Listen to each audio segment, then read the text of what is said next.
Oigan, fe de ratas, y sí quiero pedir una disculpa pública. Yo no tengo ningún elemento para afirmar que lo de Moreno Valle y su esposa fue un asesinato. Me dejé llevar por esta bonita sinergia que está en el ambiente.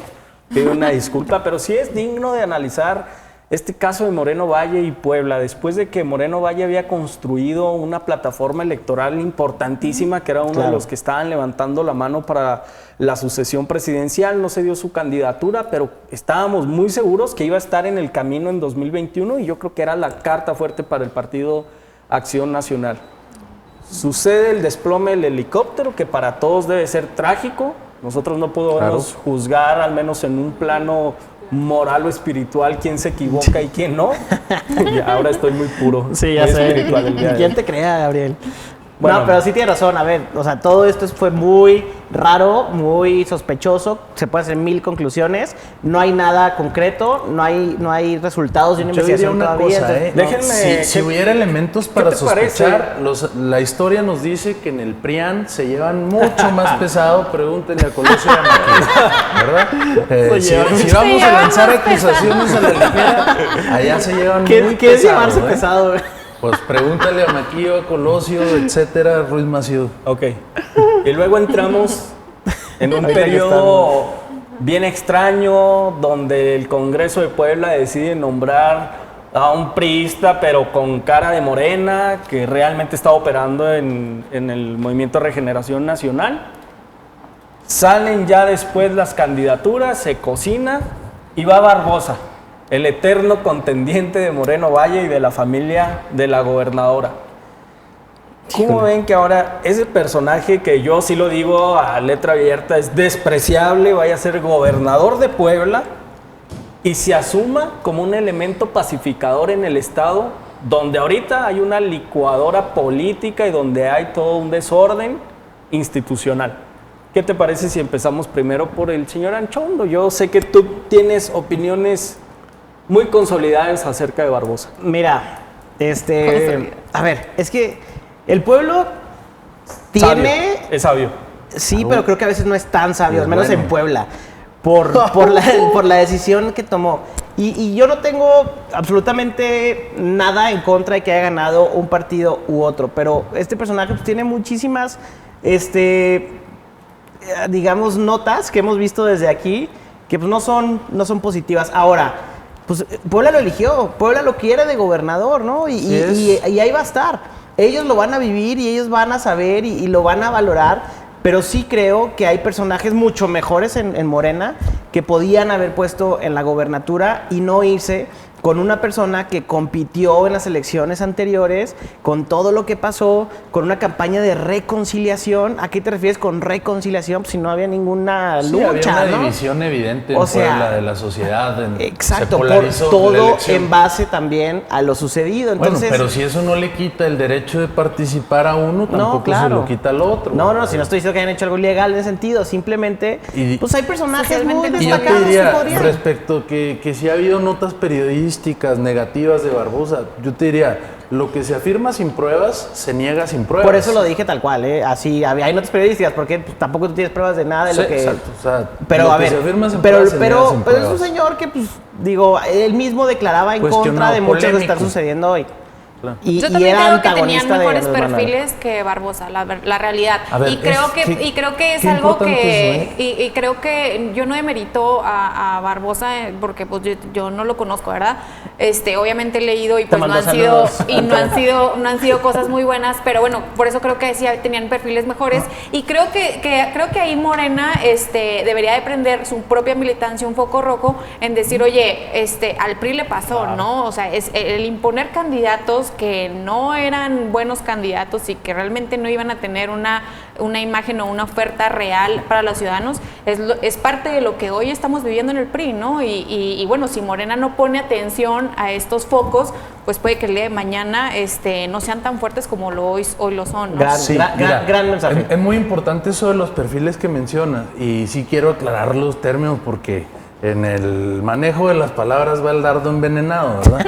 Hablas de imponer un candidato. Yo te voy a decir una cosa, si en algún lugar no se impone el candidato es en Morena, y te lo voy a explicar. No, es que el método final de selección de candidatos de Morena, vamos a decir que nosotros 4 queremos ser candidatos de Morena y los 4 nos aferramos. Pero Gabriel es el mejor candidato y nosotros no tenemos nada que hacer en la contienda. Aún así no desistimos.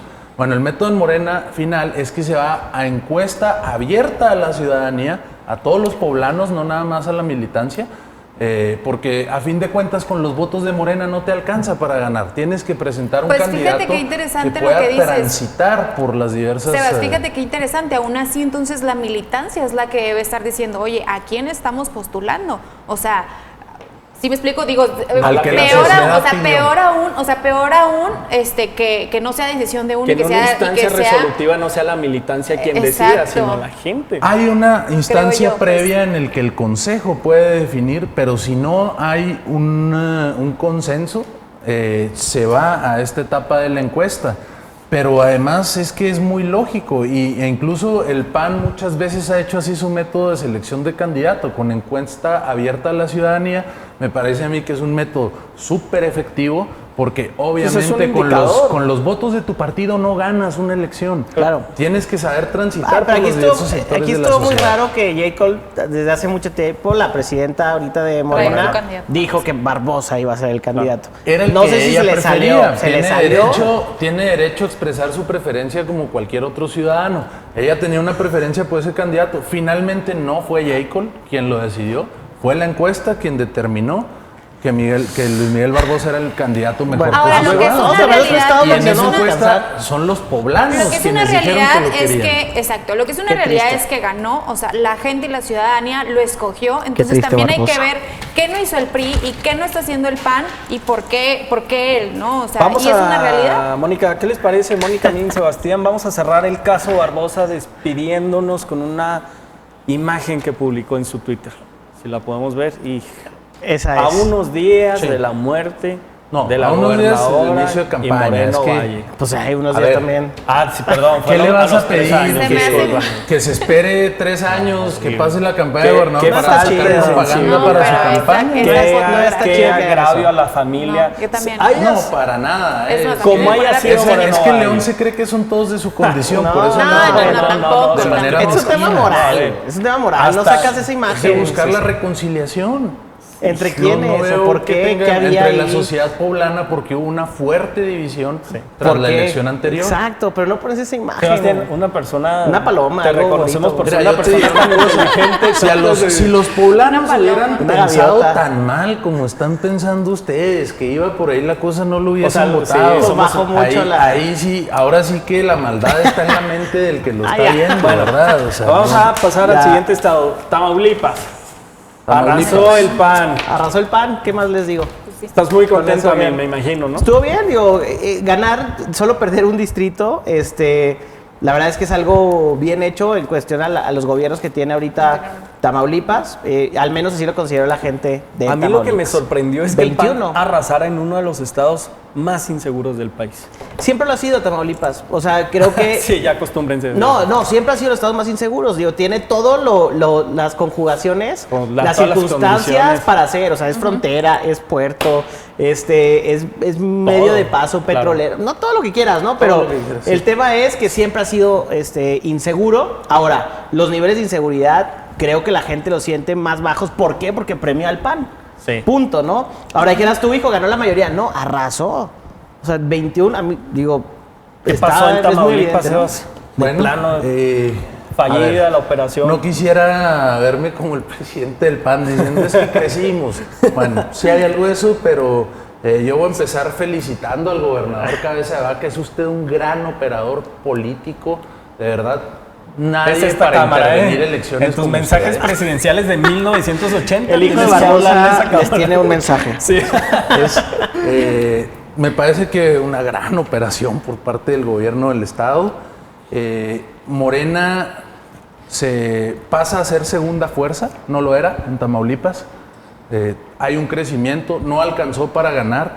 Hay que revisar qué errores se cometieron porque no te puede pasar que tengas 22 distritos en disputa porque los 22 fueron más o menos, unos más que otros, cerrados, y la disputa todo el tiempo entre el PAN y Morena.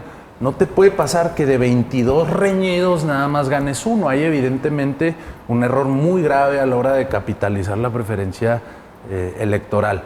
Me parece que era una elección que debió ser más pareja si se hubiera hecho desde Morena la tarea como es. Me parece que hubo deficiencias en la operación política que se tienen que analizar, que se tienen que corregir, que se tiene que mejorar la comunicación a la ciudadanía, porque ese fue un gran problema de Morena en Tamaulipas específicamente.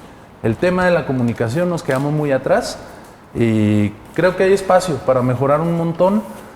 Morena ganó uno. Así es. Un distrito de 22. Solamente uno. Cuando tenía posibilidades en los 22. Eso es lo grave. En los 22 quedó, bueno, en los 21 que pierde queda segundo lugar y disputando en unos más, en otros menos.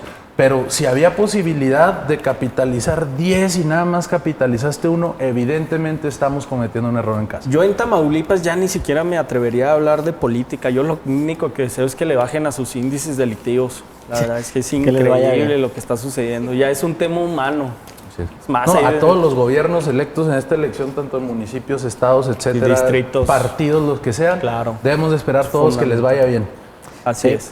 Pero sí creo que algo tenemos que hacer como sociedad, como jóvenes, porque sí los partidos evidentemente tienen que cambiar, tienen que evolucionar. Morena también, aunque esté gobernando, tiene que ver qué onda con su partido, porque les tocó a ellos desde la conformación y luego conformar un gobierno. Ni siquiera sabemos si los cuadros están totalmente preparados, si están organizados, pero sí queremos que tengamos los partidos. Entre los partidos evolucionen en positivo, pues una mejor democracia vamos a tener, y al final todo esto se tiene que traducir en una mejor calidad de vida para la gente, ¿no? Si no tenemos esa visión, no tenemos nada que estar haciendo, ni siquiera discutiendo estos temas, ¿no? Y este llamado debe ser generalizado para todas las dirigencias de todos los partidos, no solo PRI, Morena y PAN, Movimiento Ciudadano, Verde Ecologista, que nos guste o no, sean opciones que nos parezcan válidas o no, pues son legítimas, están en todos sus derechos políticos, pero sí les hace falta más barrio y comprender qué es lo que está pasando en la calle. Y fíjate que desprenderse sobre todo, de la oficina un poquito, un ratito para entender. Y más que nada yo creo que también las formas, ¿no? La gente ya no está tonta, la gente ya tiene acceso a mucha información. La gente antes no sabía y por eso pensaba o hacía análisis distintos a los que hoy en día hacen, ¿no? Claro. Hoy los chavos de entre los 15 y los 20 años están informados los y chavos saben qué onda. Los chavos usamos Instagram. No, perdón, Sebastián, tú no usas Instagram. Pero ¿sabes algo? Yo creo que en el caso de Tamaulipas es un grito así enorme para el PRI en el que le dice la gente, o sea, ya basta de analizar en qué fallaste, o sea, ya los priistas sabemos en qué se falló. Ajá. O sea, ya estuvo, exacto. Sí. O sea, lo que sigue y demostrar que verdaderamente quiere hacer un cambio, ¿no? Creo que hoy precisamente en donde el PRI atraviesa un proceso de renovación, creo que si el PRI no se deja de esas familias, de esas clase política de cierto nivel que siempre ha estado, si no le da la vuelta a lo que está sucediendo, yo creo que de verdad el escenario para el PRI va a ser muy adverso, y lo digo con todo la tristeza porque yo soy priista, pero es una realidad, y si el PRI no agarra la onda, o sea, ya en esta elección y se empieza a hacer y a implementar medidas desde ya, creo que nos va a llegar el 21 y vamos a seguir viendo 34, números. El 44. Exacto, y vamos a seguir viendo números adversos. Yo creo que yo vi a la dirigente nacional, a Claudia, diciendo que bueno, pues no nos fue tan mal. O sea, no, yo creo que nos fue muy mal. Y yo creo que eso se debe a que no han hecho las cosas bien y que de entrada ella está de dirigente cuando ya no debería de estar dirigiendo el partido. Entonces yo creo que, o sea, desde ahí tenemos que empezar a cambiar. Creo que esa lucha absurda entre grupos políticos es la que tampoco nos deja avanzar como partido, y creo que si el PRI no pone atención de inmediato y ya, creo que en el 21 vamos a estar lamentando muchas cosas. ¡Bravo! Venga, Mónica. Vota Mónica 2021. Ahí está la renovación. No, tiene razón, y qué valor y qué chido, porque solo así puede cambiar, y a todos nos conviene que haya un buen PRI, un buen PAN, un buen Morena. Claro. Se mejore la si lo vemos así, política. pero si no hay esa visión, la verdad es que no hay nada que hacer.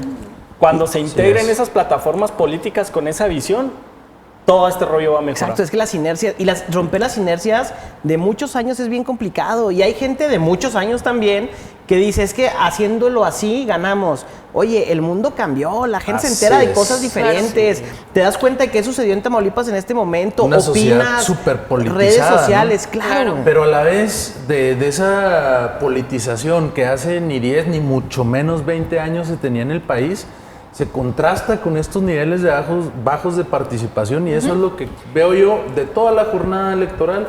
Lo más preocupante para todas las fuerzas políticas y para toda la sociedad en general, me parece que son esos niveles tan bajos de participación. Gente, costó muchísimo tener una democracia en la que se nos tomara en cuenta todos como para desperdiciarla de esa manera. Creo que ahí es en donde tenemos que hacer un esfuerzo todos. Exacto, yo creo que ahí es en donde te das cuenta que no hubo un ganador. Yo creo que aquí todos los partidos políticos perdieron. Y perdieron porque en el momento en el que no haces legítimo una elección con la mayor, con al menos el 50% o más del 50% de la ciudadanía, es donde dices, oye, pues entonces, ¿qué tanta legitimidad tienen los que van a estar gobernando, no? Y yo creo que esta es chamba de todos los partidos políticos, y creo que en eso todos hemos fallado, y esta elección no lo dijo, ¿no? Oigan, me encantaría seguir hablando de este tema porque nos da para mucho, pero vamos a pasar al segundo para que alcanzar a debatir y a tocar todos estos aspectos que son vitales para el país. Vamos a poner a continuación un tuit del presidente Donald Trump, donde encendió el panorama geopolítico en Latinoamérica. No solo se trata de Estados Unidos y México. Textualmente, el 10 de junio los Estados Unidos impondrán un arancel del 5% a todos los bienes que ingresan a nuestro país desde México. Hasta el momento, los inmigrantes ilegales ingresan de México y ingresan a nuestro país. La tarifa aumentará gradualmente hasta que se resuelva el problema de la inmigración. Chico. Nos llevaría fácil al 25% en los aranceles. Sí. Imaginen el desequilibrio que sería para el país, para otros países. ¿Qué sucedería si llegamos a este terrible escenario? Quiero terminar de dar un poquito de contexto. Marcelo Ebrard, secretario de Relaciones Exteriores, y una comitiva de funcionarios de alto nivel que dictan la política exterior de este país se encuentran en Estados Unidos. Al parecer, se va a concretar una reunión hoy miércoles, donde van a debatir cada uno de los puntos y la viabilidad, que a todas luces no hay ninguna opción viable para imponer este arancel del 5%. Y Marcelo Ebrard dio una declaración que a mí me parece definitiva en este camino. Dice que el 80% de la clase política, que el 80, bueno ya, me hice bolas, hay 80% de posibilidades de que esta propuesta de Trump se venga abajo para imponer este 5% en aranceles. A mí y Mónica tienen un grado superior de conocimiento en este tema, si es que los voy a dejar que hagan suyo todo este espacio. Y Sebastián y yo, desde la visión del proletariado, escucharemos sus visiones capitalistas. Los escuchamos. Estás peor que el presidente dividiendo a la sociedad en tus programas. Pero bueno, a ver, quiero poner un poquito de contexto porque sí es importante este tema y hay que ver cómo lo traducimos, en el que todo lo podamos entender y además en el cómo me va a afectar en el día a día. Para empezar, el tema migratorio es un problema internacional. Es un problema que no es de México y que no es exclusivamente hacia Estados Unidos. Vimos en años pasados cómo el tema de Siria y el tema de diferentes países que están en Europa empezaron a migrar hacia Alemania y empezaron a ver este tipo de reacciones. Incluso Alemania puso no un muro, pero sí una reja para evitar la migración. Esto no es un tema que se va a acabar de la noche a la mañana. La migración ha sido un tema histórico en nuestro planeta y creo que no se va a acabar. Así de sencillo. Segundo, México no puede acabar única y exclusivamente con el tema. Sí es una responsabilidad del gobierno federal, quiero decirlo, pero no es que de la noche a la mañana se quiera terminar o no. La migración que hay en México no es únicamente de mexicanos, sino es un país de paso para todos los centroamericanos. ¿Qué quiere Donald Trump? Que los frenemos. Eso es posible, se podrá controlar de cierta forma, pero no se puede frenar. Y además existen derechos humanos y existen muchísimas otras legislaciones que protegen a personas que tienen exactamente los mismos derechos como seres humanos que nosotros. De entrada, partiendo de ahí. Ahora, ¿qué dice Donald Trump? No me estás ayudando a frenar la migración, te voy a castigar con un 5% a todos los productos que vengan desde México. ¿Qué es esto? de entrada, ahí dirías, bueno, se va a bajar la compra de los productos mexicanos por parte de los estadounidenses porque les sube el precio. Sin embargo, este es el inicio de lo que se conoce como las guerras comerciales. Y hay dos formas en las que las guerras comerciales se manejan. Una es por vía arancelaria, que es ponerle un impuesto a cada producto, y la otra es por cuotas de importación, que es solamente puedes importar hasta tanto número en cierto producto. Son las dos formas en las que estas guerras comerciales se dan. ¿Y por qué se les llaman guerras? Pues ¿por qué? Porque México reacciona y dice, tú me pones el 5, yo te pongo a ti el 5 también a todos los productos estadounidenses. ¿Qué pasa y particularmente a los chihuahuenses? Chihuahua representa más del, no me acuerdo el porcentaje, pero el 12% de la exportación total del país sale del estado de Chihuahua. Muchos empleos dependen de esto. Si disminuye la compra, obviamente disminuye la producción y se podrían perder empleos. Y lo más peligroso y lo más importante, la inflación que esto causa. Cuando tú pagas más impuestos por un producto que viene de Estados Unidos, en automático te sube el precio y eso nos va a afectar directamente en la bolsa de todos. Por eso es importante y creo que, la carta que mandó Andrés Manuel me gustó. Sí, está muy buena. Se respalda y lo han respaldado muchísimos actores de la vida de este país y es importante que estemos al tanto del problema porque sí parece un tema tan lejano, pero es algo que nos va a afectar de la noche a la mañana en nuestros bolsillos. Por eso es importante que se resuelva, que el presidente haga lo mejor que pueda hacer para que esto no suceda. Y también, estás hablando con un loco. Yo no sé cómo se pueda negociar con el presidente de Estados Unidos cuando tiene estas percepciones de que a billetazos se acaba con problemas que son humanitarios. Todas estas medidas coercitivas, sin siquiera tocar barandas, sin consultar, no nos lleva a ningún puerto. Así es. Pero y ¿sabes qué también? Hay dos factores que debemos de reconocer. La primera de ellas es una carta llena de dignidad que escribió el presidente Andrés Manuel. A mí no me queda ninguna duda que así fue. Y la segunda es la solidaridad de todos los partidos políticos. Yo escuché a Marco Cortés y a Claudia Ruiz Massieu diciendo, vamos con el presidente de la República. Exacto. Y qué bueno. Empezamos muy bien y qué bueno. Por supuesto, es que es un tema que nos tiene que unir como mexicanos. Mira, a mí de entrada me parece que hay una actitud muy prepotente y de muy poca seriedad al tratar este tema a través de un tuit. Sí. Por parte del presidente que así ha sido su política. Y hacemos mal los pueblos del mundo en hacerle el caldo gordo. O sea, no debiéramos tomar en cuenta un tuit. Pero es que es del comunícate de manera Estados oficial o lo tomo como la vacilada que es.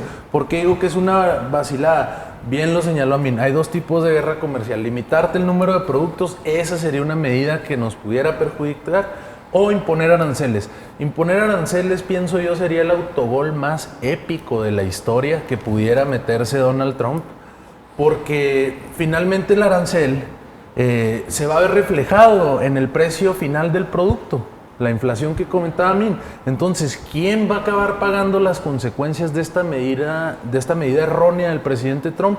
El consumidor estadounidense en el incremento de sus precios. El arancel es, palabras más o menos, un impuesto que se grava por la importación. Exacto. Así es, y que el empresario que se dedica a las importaciones y exportaciones no va a dejar de perder su ganancia porque el presidente Trump se le ocurrió poner un impuesto. ¿Qué va a hacer? Elevar el precio del producto. Exacto. Y la consecuencia la va a pagar el consumidor estadounidense. No, y las clases primarias, las de la producción primaria. Ahora, y eso es una respuesta natural. México tiene que subir eso si esto sucede. O sea, no es que el presidente Andrés Manuel no decida ponerle, porque tristemente nosotros importamos muchísimos productos de Estados Unidos, como también Estados Unidos importa muchos productos mexicanos. Entonces no nos conviene a nadie. El problema es que Trump cree que todo esto se arregla con dinero, porque él está acostumbrado a resolver las cosas con dinero. Así es. Y así nació y así creció. Pero un tema migratorio no se resuelve con dinero. Exacto. Yo es lo que a mí me causa ruido, ¿no? O sea, ¿cómo puede ser que esté mezclando estos dos temas, ¿no? O sea, evidentemente hay una crisis en la frontera sur. Yo sé que se aproximan temas políticos en Estados Unidos y siempre se ha manejado este tema, pero también creo que es de pésima cuestión que lo maneje así, ¿no? Ahorita que comentaba Sebastián que lo esté mencionando a través de su Twitter, o sea, no es posible que ya el Twitter de Trump sea incluso más cotizado que el propio State of the Union, ¿no? O sea, literal. Y creo que también no es culpa de México, a mí me queda claro, o sea, no es culpa ni de Andrés Manuel. O sea, el 90% de los migrantes son centroamericanos y es una realidad de estados fallidos como El Salvador, Nicaragua, no se diga Venezuela, y que en México no tiene poder en ese sentido, me explico. Yo creo y aplaudo también la carta que hizo Andrés Manuel. Creo que hoy más que nunca tenemos que estar respaldando al presidente porque es algo que nos compete a todos como mexicanos sin excepción. Otro tema que yo veo es que es increíble estas políticas y estas barreras que el gobierno de Estados Unidos ha realizado cuando tenemos un mundo globalizado, ¿no? O sea, es increíble que a estas alturas del partido se generen estas medidas proteccionistas. Creo que Trump también no la tiene tan fácil, creo que también ya salió un grupo de republicanos así como que hacerle un contrapeso y creo que eso puede mediar un poco la situación. Y por otro lado, es que yo sí creo que no hay ahorita una seriedad o no hay certeza hacia dónde es el rumbo de la relación México-Estados Unidos, y yo creo que por eso es importante que el presidente y que Andrés Manuel le dé un poco de seriedad a todas estas reuniones que se hacen en un contexto internacional en donde se reúnen todos los presidentes, porque hay reuniones, el G20 por ejemplo, en donde no le da tanta prioridad, no manda alguno de sus secretarios. Va a mandar una carta al G20. Pero yo creo que, por ejemplo, hay reuniones en el G20 que son nada más y que pueden entrar, tú podrás saber porque tú estuviste ahí, que nada más tienen acceso a los presidentes, o sea, no tiene acceso al secretario ni de Relaciones Públicas, ni de Economía, ni de nada, ¿no? Entonces, yo creo que el no hacerle caso a esas reuniones, el no poder generar lazos de amistad con otras naciones, viendo la situación como Estado de Estados Unidos, pues a mí me parece que en eso ha fallado un poco el presidente. Conclusiones.